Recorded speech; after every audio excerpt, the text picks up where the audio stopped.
An artificial insemination program is an investment in the future of your herd. Following proper procedures is critical to achieving that return on your investment. This video covers liquid nitrogen tank storage and maintenance, removing semen from the tank, semen thawing methods, and gun loading procedures. Please remember this video is not intended to take the place of a supervised artificial insemination training course and should not be used as such, but rather as a training aid to help further your understanding of the semen handling process. Proper storage and care of your semen tank is an important step in semen handling. A semen storage tank is literally a refrigerator. The tank's construction prevents liquid nitrogen from boiling off too rapidly, thus keeping semen frozen. The semen tank consists of an outer tank with a neck tube leading to an inner tank. The inner tank holds the liquid nitrogen and is suspended in the outer tank by the neck tube. The neck tube is made of fiberglass to cut down on the conduction of cold from the inner tank. The space between the two tanks is filled with a super insulating material, and a vacuum is created to complete the insulation. Inside the inner tank, you will find the semen canisters, canes, goblets, and straws. There are many semen storage tank options available, which differ in size and holding times. When choosing a tank, your decision should be based on the number of straws you wish to store and the interval between expected liquid nitrogen deliveries. The temperature of liquid nitrogen is minus 320 degrees Fahrenheit or minus 196 degrees Celsius.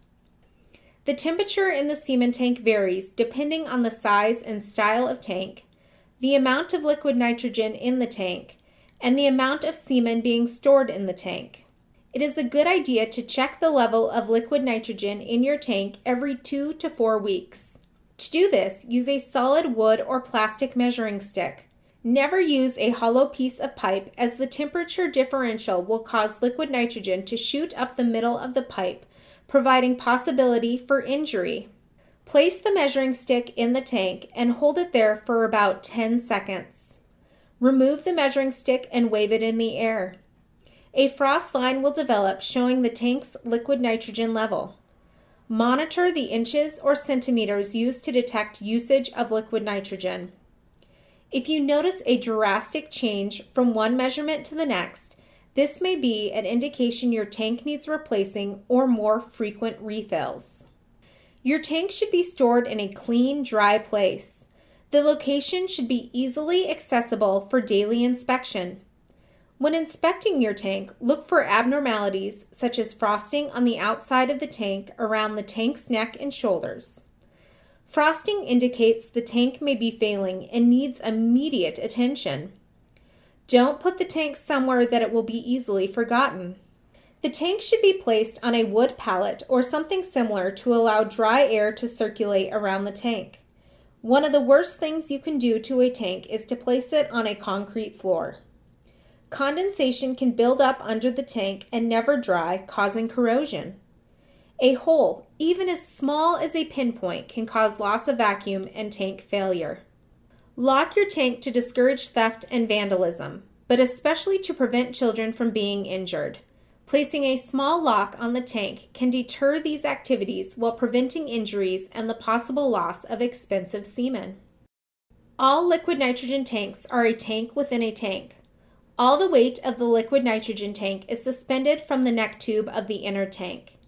Therefore, due to its unique construction, special care needs to be taken when handling or moving the tank. The tank should always be picked up and set down as gently as possible. You should never walk the tank across the floor by picking up one handle and dragging the tank on edge. This creates extra pressure on the neck tube, which could crack and cause tank failure. The tank is equipped with 2 handles. 2 handles mean 2 people should move the tank, so always ask for help. If you have to transport your tank in a vehicle, make sure it is properly tied down. If the tank must be in the cab of the car with you, then drive with your window cracked and the vent running. Liquid nitrogen is an asphyxiant and can cause dizziness and even loss of consciousness and death if not handled properly. Proper handling of semen before it leaves the tank helps ensure the semen you place into a cow has the highest chance of creating a pregnancy. Research suggests that semen is most safely stored in temperatures below -202 degrees Fahrenheit or -130 degrees Celsius. At these extreme temperatures, water is in its crystalline state. Since semen quality and fertility can be compromised above that temperature, care must be taken when removing straws from the tank. That care ensures not only the quality of the individual straw of semen you are removing, but all straws remaining in the canister and tank. First, it's important to keep an accurate semen inventory. An accurate inventory eliminates the need to lift multiple canisters while searching for a particular straw of semen. Every time you lift the canister to search for a straw, you could cause damage by lifting the canister to a level that subjects the straws to dangerous temperatures before plunging them back into the liquid nitrogen to refreeze. Also, lifting and lowering the canisters more often than necessary forces warm air down into the body of the tank, leading to evaporation of more liquid nitrogen and the need for more frequent liquid nitrogen refills. With an accurate inventory, handwritten or on an app, you will know exactly where in the tank the semen you are searching for is located. A properly maintained semen inventory also makes semen ordering more efficient. You will know exactly how many units of semen you have for each bull. The second tip for effectively removing semen from the tank is to never lift a canister above the frost line in the neck tube. Keep in mind, however, the temperature of the tank at the frost line may actually be warmer than -202 degrees Fahrenheit or -130 degrees Celsius, depending on the type of tank and the liquid nitrogen level. Therefore, use the frost line as a visual guide for how high you can lift a canister of semen in the tank, but try to keep the canister as low as possible when removing a straw from the cane. When working from the top goblet, hold the cane at or above the frost line for 3 seconds or less, as this goblet usually contains little to no liquid nitrogen and the temperature is warmer. When removing semen from the bottom goblet, you have a slightly longer time to work due to colder temperatures. Up to 8 seconds is acceptable. Also remember to use tweezers when removing straws of semen from the tank. The use of tweezers enables you to hold the cane lower in the neck tube where the temperature is cooler. If you expose a straw to warmer temperatures while searching for a particular straw or lifting the canister above the frost line in the neck tube, then visually undetectable thawing can occur. Even a minute amount of thawing and subsequent refreezing of the straws negatively impacts fertility. Careful and quick removal of semen from the tank is important for successful semen handling. There are 2 generally recommended methods for thawing semen, the pocket thaw method and the warm water thaw method. It's the GENEX semen processing technique that enables code 1 semen to be thawed via the traditional warm water method or the pocket thaw method. All other semen, such as GenChoice sex semen, should be warm water thawed only. The pocket thaw method eliminates many of the constraints associated with the warm water thaw method. For instance, the warm water thaw method requires an accurately calibrated thermometer, an appropriate water vessel, and access to a supply of warm water to minimize potential damage to the sperm cells when they are rapidly warmed from the frigid temperature of liquid nitrogen. To thaw semen under the pocket thaw method, begin by warming the insemination gun. Next, form a cradle for the semen straw by folding a clean paper towel. Using tweezers, remove the straw of semen from the liquid nitrogen tank and place it into the folded paper towel. Do this quickly so the semen straw is not subjected to adverse conditions or UV light, both of which can negatively impact fertility. Place the paper towel with the semen straw into a thermally protected pocket. Allow the semen to thaw for 2 to 3 minutes within the pocket. After the semen is thawed, you are ready to load the artificial insemination gun. If you are not using GENEX Code 1 semen, or if you choose not to use the pocket thaw method, Then you should thaw semen using the warm water thaw method. To perform warm water thaw, first prepare your thermos or cytothaw unit. To do this, fill your thaw unit with water that is 95 to 98 degrees Fahrenheit or 35 to 37 degrees Celsius. At least once a month, you should double check the temperature of the water in your thaw unit against a standard fever thermometer.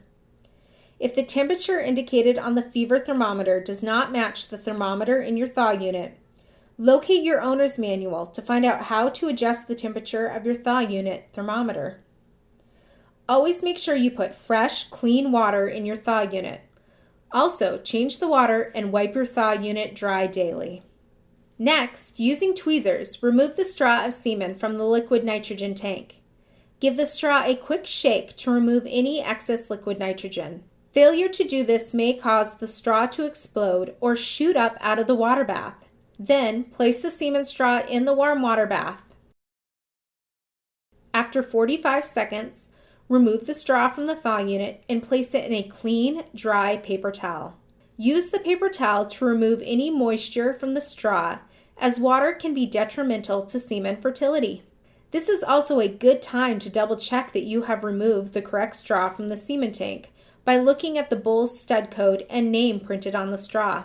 If you remove the wrong straw, you cannot refreeze it. The straw must either be used or discarded, but at least you are aware of it before you breed the cow. It is now time to load your artificial insemination gun. Universal insemination guns, such as the Combi Color or Ultimate guns, are good choices if you will be using semen produced in 1/4 milliliter or 1/2 milliliter straws, because they are able to accommodate both straw sizes. To load a universal gun, first pull the plunger of the gun back 6 to 7 inches.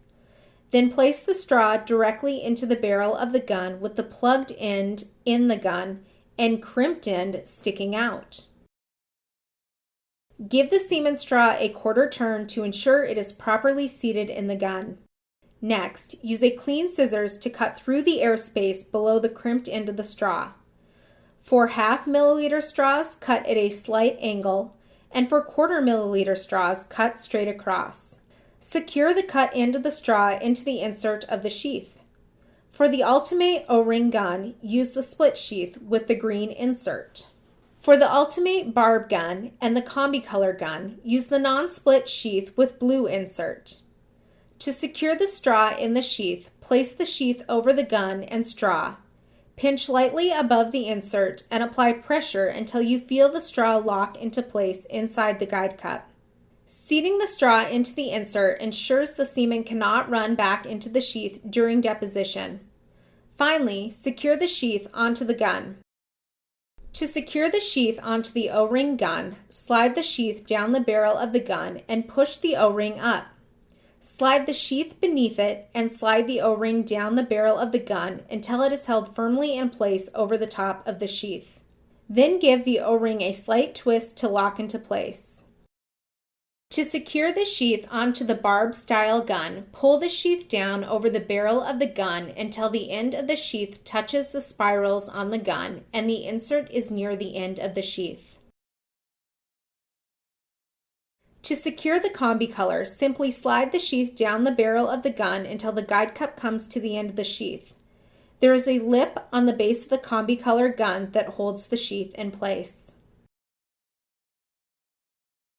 Next, place the loaded gun in a clean glove and then place it in your shirt next to your body, or place the gun in a gun warmer.